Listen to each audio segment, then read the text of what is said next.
Hello everybody, it's your old pal Tuna here, back with another video. And today we are en plein air to discuss some questions that you guys had for me. So this is going to be a bit of a podcasty situation. I'm just going to be chatting with you here in the beautiful park, and hopefully I won't be interrupted or distracted by anything too disturbing. As I mentioned, my name is Tuna. I'm an illustrator and comic artist, and I've been doing this YouTube thing now for about half a year, and I figured it was about time to, get to know each other a little better. So be sure to leave a comment before we even start. Let me know who you are, what you're into, and why you follow my channel. And I want to thank everybody who left a comment on my community tab post with a question for me to answer today, as well as those of you who posted on Instagram when I did a story call out for questions, because all the questions were really good.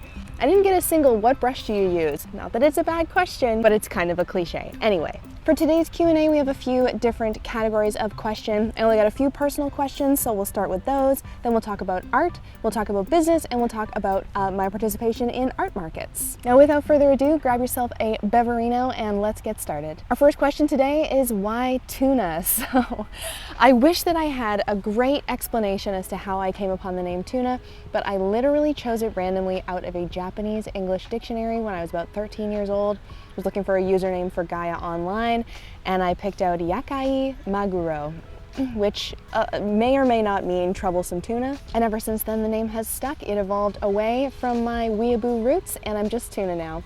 And fun fact, about 50% of the people who know me in real life know me as Tuna primary, versus the other 50% knowing me as Rachel, my government issue name, primary. So yeah, I basically use both of them interchangeably. Had a question regarding my pronouns. They are she, her, but gender. I mean, am I right? A question I got a few times was regarding Nori, wanting to know where he came from. So I've had Nori for about 2 years. He is the most mischievous and energetic little guy I have ever had. I'm a big cat person. Growing up all my life, I've had a cat in my life. So when my previous cat passed away and we moved into a place where we were able to get another cat, we went looking at some of the rescue agencies around town, found Nori, who was named Romero at the time, actually. And little did we know that was very apt of a name for Mr. Bitey himself. We put in the application, and within a few days he came home with us, and it was actually really difficult for the first 6 months because he's very energetic. As I mentioned, he's very playful and needy and a little bit destructive. So unfortunately, it was very stressful when I first got him, but over the last 2 years, I've worked with him to get to know his idiosyncrasies, understand the way that he communicates, and mostly cope with his madness. But that's basically why I'm out here right now, is because he was being very disruptive to my filming, and somehow the crows and the leaf blowers are less disruptive than a tiny cat trying to knock over all your belongings while you're filming a video. So let's move on to the art questions now. A couple of folks asked if I prefer digital or traditional, and I just can't choose. I started out as a digital artist. Back when I was about, I think, 13 years old, I asked for a tablet. I grew up very online, and so most of my art doing world was in online art communities, again, specifically Gaia Online. And so doing digital art was very commonplace, and I had exposure to it at a pretty early age. And traditional mediums are something I've always dabbled with in the background, like in my sketchbook is always traditional, obviously. I used Copic markers for quite some time, but it wasn't until 2017 or 2018 where I started picking up paint, starting with watercolor and then moving into acrylic gouache, that I really fell in love with traditional side of art as well as the digital side. So for me, they're two sides of the same coin. I do sometimes have difficulty meshing my styles together that I have traditionally and digitally, but overall, I've never been a very consistent artist, so I just embrace the chaos of having kind of a bunch of different things going on. What is my favorite medium to use when making traditional art, and what's a medium I still struggle with using? So as I mentioned, acrylic gouache is my favorite medium. You can see me use it in most of the videos on my channel. To be honest, I haven't really worked with regular acrylic paint very much. I'm not sure how much it differs from acrylic gouache, but I do feel that that skill would probably transfer pretty well to acrylic. However, give me any other medium, I probably don't have that much experience with it, so I probably would struggle with it, especially watercolor, which I used to use pretty frequently, but now I pick it up and I'm like, what is this material? Why does it take so long to dry? I've never worked with oil paints before, but I'm always up for a challenge. Nothing deters me, and I love trying something new. What subject matter do I find really challenging or intimidating to draw? For me, it's gotta be vehicles, cars, trucks, spaceships, stuff like that. There's a lot of like specificity that you have to do when you're drawing cars. I'm looking around because there's cars everywhere. And yeah, like in order to capture a car correctly, it really has to look like a car. There's not a lot of fudging the details. So I find it really challenging. And unfortunately, when it comes to comics, you do find yourself needing to draw transportation vehicles pretty frequently. And I'm kind of working on a science fiction webcomic right now, which means I have to draw spaceships. And what I actually did for the main spaceship in the story that the main characters use is I created a 3D model in Blender, really janky, terrible 3D model. And I can rotate it around and take screenshots and then trace over those screenshots when I need to actually draw the spaceship, because it's just too hard to do it from scratch every time. What are my shadow and lighting tips? And is purple really not allowed as a shadow color? Who told you you weren't allowed to use purple in shadows? Listen, I'm all for giving yourself rules when you're making art, because I think that it can help you to, if you have a box around you, you can be more creative inside that box than if like the sky is the limit. But if you're making rules that are arbitrary because you're not supposed to, I mean, there are no rules. It's art. You can do whatever you want.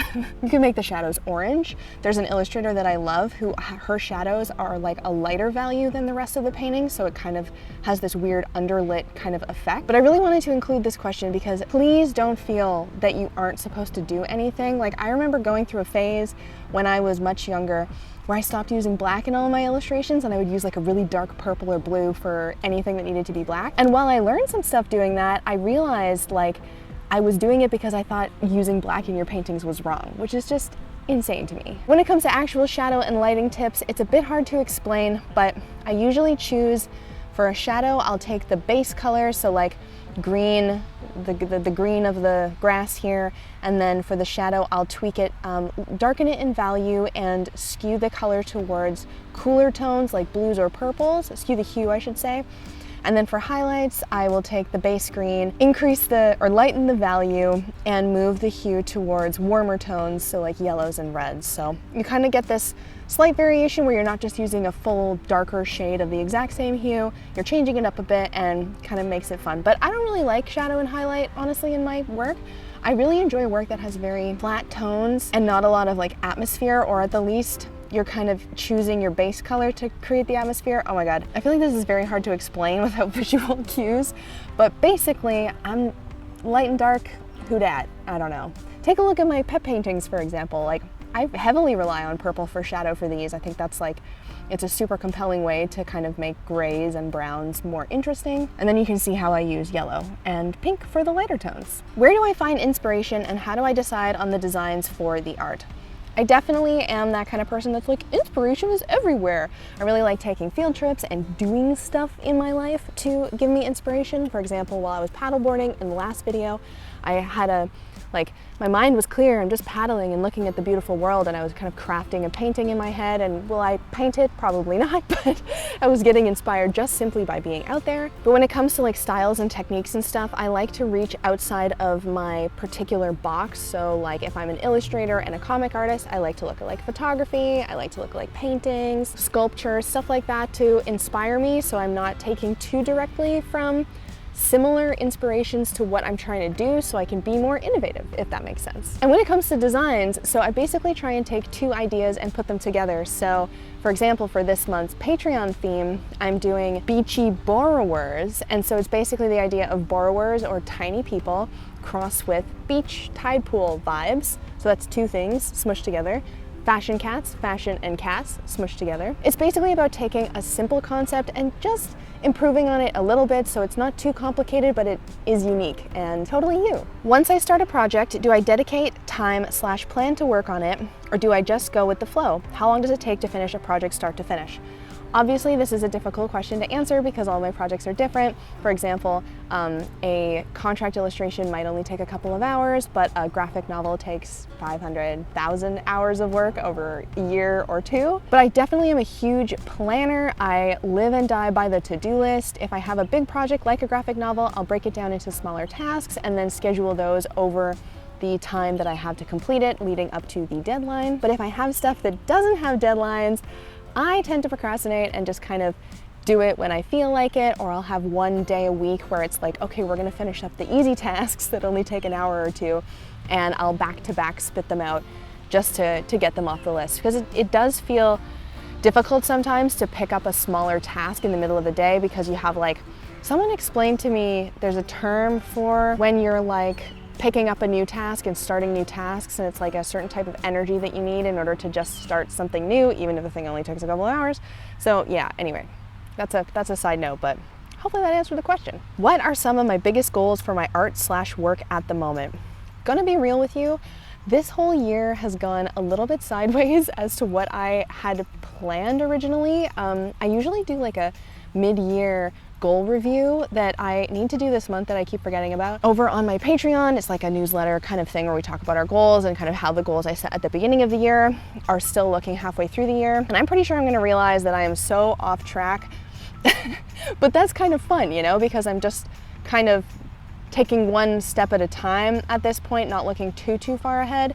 For example, doing all these markets and stuff was not something that I planned to do this year at all, but I'm starting to wonder if that's kind of like the right direction, or do I want to put more eggs in that basket and go even harder next year? And then of course there's YouTube. Like, I didn't know if anyone was going to watch my videos. I don't know why you're watching my videos. No, just kidding. So I think, like, if anything right now, kind of focusing on the YouTube channel and connecting with my work on a very personal level has been kind of at the top of my list. I've been a commercial artist for almost my entire life. I've always worked with other people to make the art that I make. And now that I'm getting older, I'm trying to find that, like, who I am, that like personal identity in my art. And I have a very cool opportunity coming up in October that I'm hoping will be sort of the moment to define that for myself, but we'll talk about that. We'll talk about that in the future. I think I've teased it in a bunch of videos now, so I hope you're getting excited about that. But yeah, that's the last question for the art section. We're gonna move on to business now. Gonna fire off a couple of simple ones off the bat. First question, do I have an accountant? Yes, I have an accountant. My taxes aren't very complicated, but I hate doing them and I hate math. So I have him help me out to make sure that I do everything correctly. I do all my own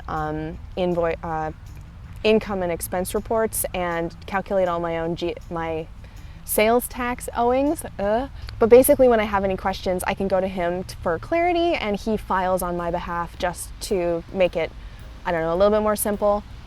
And I don't have to pay for it because it's on like a family plan. I probably wouldn't pay for it if I had to. Next question is, do I have an agent? And if so, how did I get an agent? I do not have an agent. I think I talked about this briefly in my video about my career path, that I recently kind of looked into getting an agent when a project that I had been working on kind of fell apart. And then it was sort of an opportunity to try something different and take a new step. So I was like, oh, maybe I'll get an agent. And then I applied to 3 agencies and they all rejected me. And then I was like, I don't need you anyway. But I actually think an agent's probably really good if you have a bit more of a traditional career path rather than like maybe social media being the basis of how you build your empire.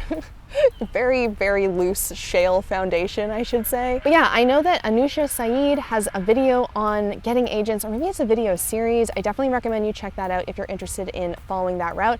I don't think it's off the table for me, but things are going okay so far. Trying to do more of the independent thing rather than focusing on the freelance side of my business. And on that note, let me just read you this full question here. I'd be interested in the numbers of your business if you're willing to share them. If you don't want to say how much you make in total, it'd be nice to know what income source makes what percentage of your income. AdSense, affiliate, Patreon, etc. I think it's always very interesting to know how other small businesses separate their eggs into the different baskets. So yes, multiple income streams is the basis of my full-time business. As of last year, so I've been doing Patreon for I think 6 years. This year is the 6th full year. We're going into the 7th year as of next month. And up until last year, so 5 years into it, Patreon was a pretty small portion of what I did. Now it amounts to, I have it written down somewhere, I think it's 50% of my income, which is pretty amazing. It's why I spend so much time working on it in the vlogs and stuff like that. And then 25% would be shop sales and conventions. And then the other 25% is client and commission work, which has mostly been my pet portraits this year. But yeah, I've been working full-time as an illustrator for like 7 or 8 years now. And only for the last 1.5 years basically has being completely self-sufficient been kind of the structure of my business. So don't feel like you need to be like hustling full-time like on your own stuff, when it's totally acceptable to be working part-time on your own stuff and then part-time with more lucrative client commission or even studio work in your field. And on that note, I wanted to say AdSense and affiliate stuff is like, I don't make really any money off of that. I get maybe $50 a month from AdSense, which is just kind of fun. And affiliate stuff is not on my radar yet. I do get a lot of offers for like free product and stuff, and I've done a little bit of paid promotional work. And at this point, I'm kind of at the level where if it does actually benefit me to go into that partnership, I'll accept it, but I don't want to be shilling for anything that I like particularly don't believe in. So I don't know, you'll probably see sponsored segments in my videos if anyone wants to sponsor me, but it's certainly not going to be for those, the like land ownership or like those sketchy knives, like nah, sorry. Next question, what gives me my drive to go further? Oh, love this question. It's an insatiable urge to better myself. I love like self-improvement. I am not always the best about it, but I really believe in like the power of intention and the power of like manifesting what you want. And manifesting is just a word for working really hard towards your goals. I don't do well in complacency. I always need to be challenged and challenge myself or else I get bored. And so I do think that it is like this innate drive that probably comes from a sense of like low self-esteem or self-worth, but we make it work. When I was going to therapy, I would talk to my therapist about like my anxiety and like how I was struggling with it, and she's like, well, what do you want to do about it? And I'm like, I want it to go away. And she's like, well, yeah, but it's part of you, like, and you use it in a good way to like motivate yourself. And I was like, huh, I hate that, but you're right. How did I get started with my YouTube channel? What was the original inspiration? Well, I started my YouTube channel about 8 million years ago when I was just a wee baby, and I have been wanting to be kind of a YouTuber ever since. I love being kind of like connecting to people and like sharing what I do and inspiring people and working with people, and there's something about that sense of community and connection that has always really appealed to me. Obviously, I watch a lot of vlogger and content creators here on YouTube, and I took a piece of advice from Andy J. Pizza's Creative Pep Talk podcast, which is when he talked about starting his podcast, he was like, he decided not to just do like one episode and see how it goes. He was like, I'm gonna do it for 6 months, and then after 6 months, I'm gonna decide if I still want to do it. So that was the approach that I took to my YouTube channel. I said, okay, well, I'm gonna do it till the summer, and I'm gonna take it really seriously, and I'm gonna see in the summer if it's still something that I want to pursue. And I started by jumping off of the splash. If you go back to last December, you'll see all my Vlogmas videos, which was me literally filming a video almost every single day. And it was a good trial by fire, and I feel like I've improved a lot since then, so. And obviously it's the summer now. I'm still having a blast making these videos. Obviously I have a pretty like frequent upload schedule right now, which I think is benefiting me and like the algorithm. So I'm gonna keep it up for as long as I can. If I need to cut back to monthly vlogs, so be it. What have I learned from doing weekly vlogs, and what are my favorite and least favorite parts of vlogging?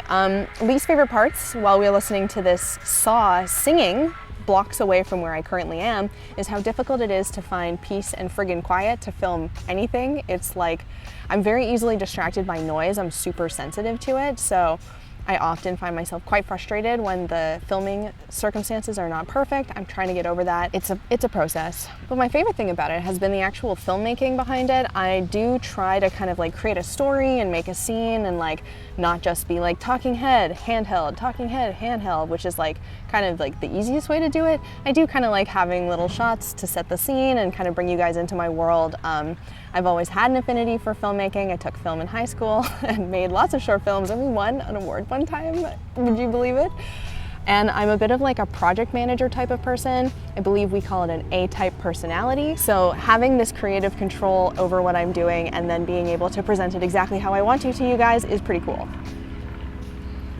Take me with you. And yeah, what have I learned from doing them? Well, I've learned how to talk to the camera a lot better, and I've learned how to edit video much faster, and I've learned about like music, and I don't know, I'm a very hands-on learner. Like if you tell me to do something and I'm sitting there and you're like explaining to me how to do it, I'm like, no, like show me, and then let me do it myself. And then when I start to run into problems, I will Google how to solve those problems. So I think that this process has been really fun in terms of trial, error, study, repeat, etc. Our last question in the business category is, do I have tips for finding work when one has not yet worked professionally? Yes. So again, be sure to check out my full video that I did on my art career progress. I go into a ton of detail about like the start of my career. The main thing is like make sure that everyone in your life knows that you're an illustrator and you're looking for work, because a lot of the stuff that I did earlier on was like friends commissioning me for small things or friends of friends commissioning me, and then kind of it growing out from there, where there were a few opportunities to work with more larger size businesses. And like with working, you kind of learn about how to work professionally. And so starting with smaller clients is great to work up to those bigger clients, because you'll be more prepared when the time comes. And I think going hand in hand with that is just to kind of behave as professionally as you can at all times. Just even if you haven't done work professionally, like pretend that you have. It's like fake it till you make it kind of situation, because it'll give you the confidence to work with the clients and find clients, and it'll make your clients feel a lot more comfortable if you're coming to them with this like sense of knowing what you're doing, even if you don't know what you're doing. Literally, that's my life. Just pretend you know what you're doing. And because people are asking me about getting into YouTube, and I'm like, dude, I don't even know. What am I doing here? I've been doing this for 6 months. What do I know? All right, let's talk about markets now. First question is, how did I get into doing markets? So I have been doing anime conventions and art markets, oh my God, for so long. I want to say I was either 19 or 20 when I went to my first one. I might have even been 18. It's hard to remember at this point. I got a half table at an event called Minikami. It was $50 for the half table. And I spent about $100 printing prints and making stickers and cutting them all out by hand and blah, blah, blah. And I did not even make $150 back that day. But here I am now. And I was selling a lot of fan art at the time. I was definitely doing some of my own stuff, and I wasn't like trying to fit into the specific niche of the market, but I certainly was looking around what other people were doing and thinking of like following their lead to be successful. And the second market I did was VanCaf, the Vancouver Comic Arts Festival, which is now my favorite market that I do every single year that they let me in. And I split a big table with 2 of my friends. There was 3 of us at the table, and that experience was so positive. I met so many wonderful, friendly people at that show that was when I knew like that this was a really good place to be. And for the first time in my life, outside of like dabbling in art school, I was meeting other professionals in person who were like doing illustration and art and comics specifically, because that's obviously one of my preferred niches. And yeah, up until very recently, I generally have fan art at my table. It's pretty much like post-pandemic con scene where I'm really trying to go all in on my personal work. And I have a lot of now kind of back catalog of stuff that I've designed for my sticker club. So, you know, you gotta, two fish with one stone, 2 birds with one stone. That's what it is. It's not fish. Yeah, so especially when you're doing a lot of income streams, like you want to kind of work smart and not hard. Like you want to work hard, but you want to also work as smart as possible. So if I wanted to do fan art, I'd be having to do that totally independently. So it just makes more sense to stick with the stuff that I already have designed. Anyway, that was a long question. What would my advice be for someone starting from scratch, someone who has no following on social media? I just realized that this question is actually part of business and not part of markets. Well, it completely depends on what you want. Do you want a social media following? At this point, I wouldn't even know exactly how to advise, because the landscape is shifting so much with like the fall of Twitter, rest in peace, with Instagram's algorithm being so complicated. That's actually why I've started to come to YouTube more, is because I'm noticing that you know, you can't stand still for too long or you're gonna fall behind.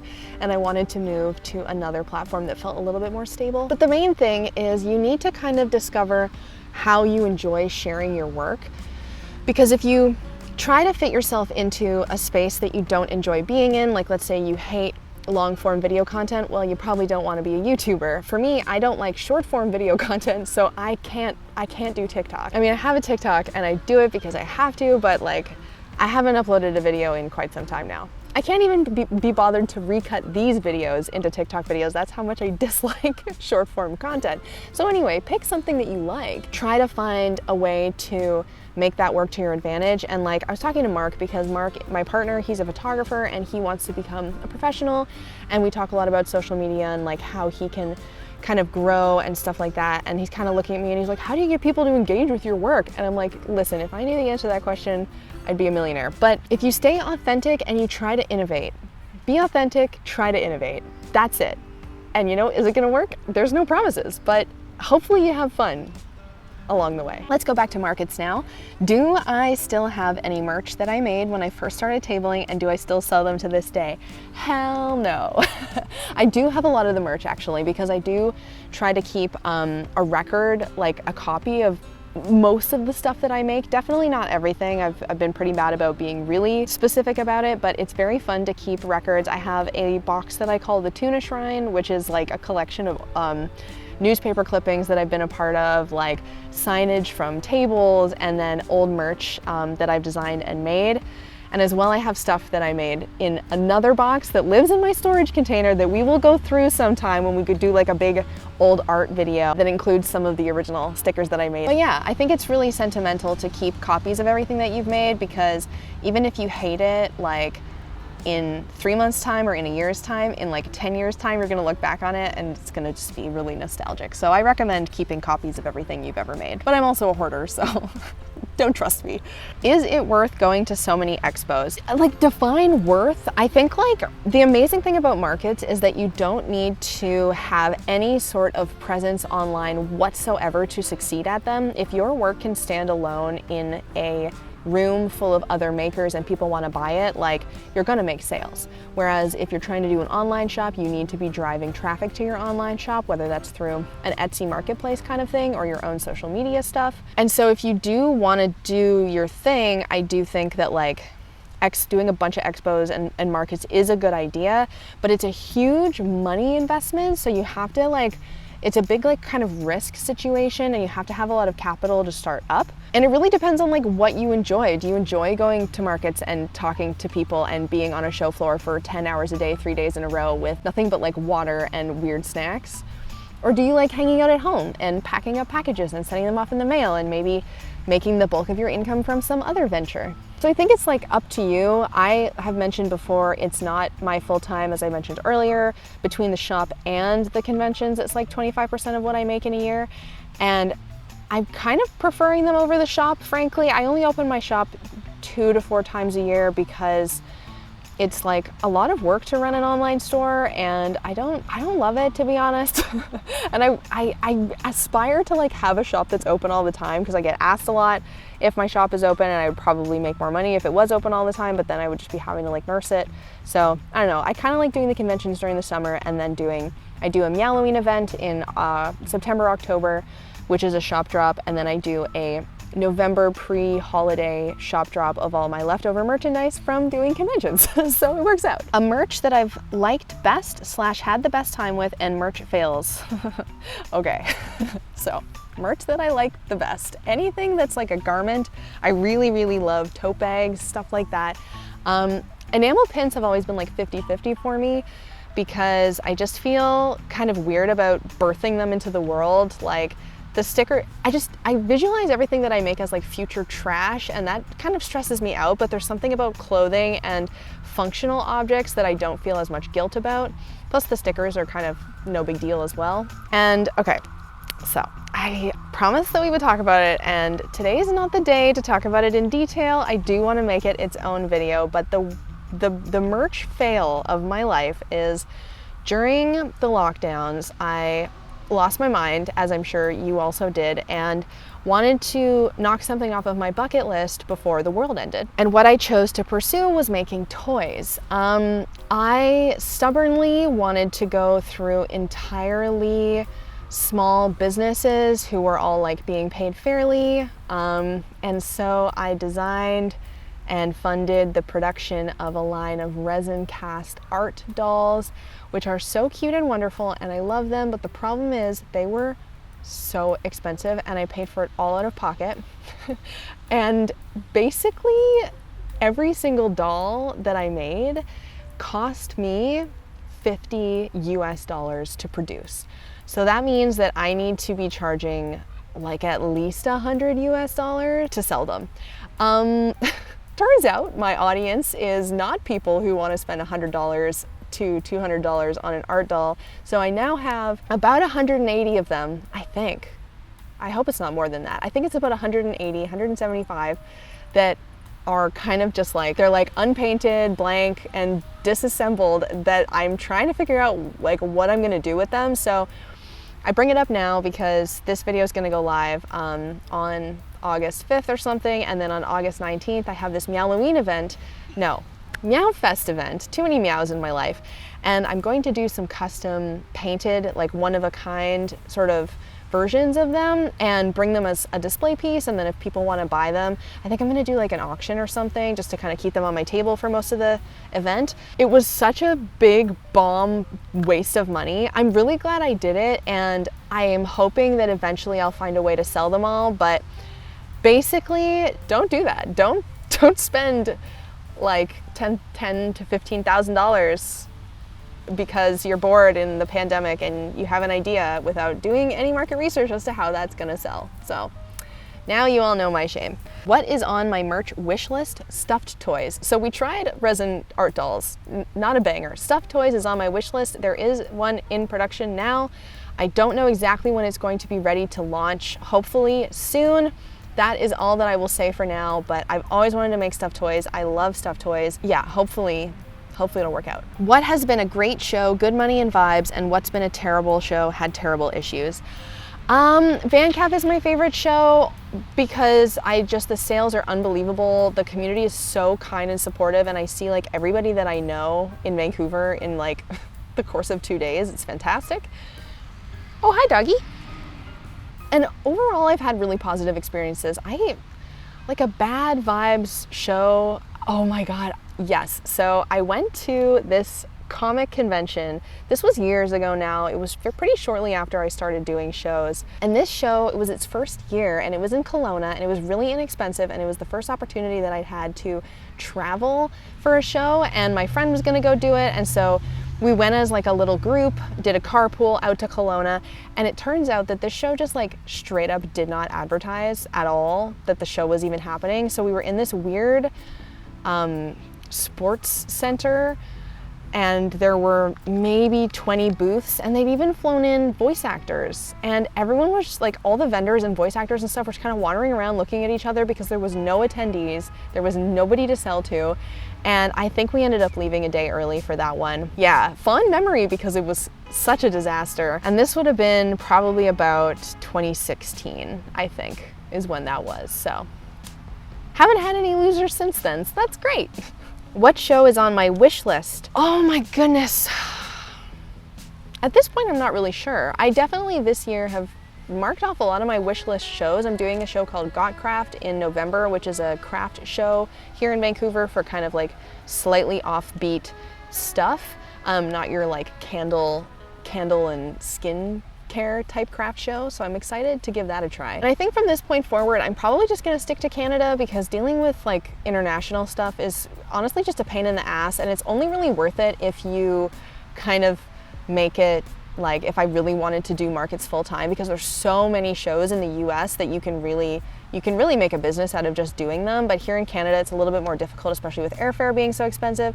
But anyway, I'd like to come out to Ontario and do some shows over there, whether that's like a fan expo thing or going back to TCAF or something like that. I heard good things about MCAF, which is the Montreal Comic Festival. So that's kind of like, if next year I want to go really hard into the markets again, I'm probably going to focus on just going a little farther east. And on that note, I had 2 people mention, one person was asking if I'd ever booth in Toronto. Absolutely, I've done TCAF a couple of times and I'd love to go back. And then someone mentioned PopCats event in Seattle, September, October. That sounds really cool too. I will have to take a look. Thank you for the recommendation. But that brings us to the end of the question period. This video is gonna be the perfect length. Love that for me. There are a couple things that I wanted to bring up. I had some questions about art block and how to make enamel pins, and I just wanted to let you know that I have videos on those specific topics already, so I'm skipping that for now. So definitely go check out the art block video where I am painting a painting and I talk about art block, and my enamel pins video where I show kind of the behind the scenes on how to design enamel pins and how to order them. But in terms of enamel pins, I do want to do a much more in-depth video about that in the future. And I also got questions on how to paint plein air and how to make zines. So those are just kind of too large of topics to go over in this Q&A. So I have added them to my list of things to make videos of in the future. So thank you for your questions. Park vibes have been immaculate. I hope you've enjoyed listening to me ramble for the last hour or so. I hope you've enjoyed listening to these strange sounds in the park, and I am getting a little tired of people giving me weird looks while I'm sitting on this blanket and talking to myself. So that's going to be the end of the video here.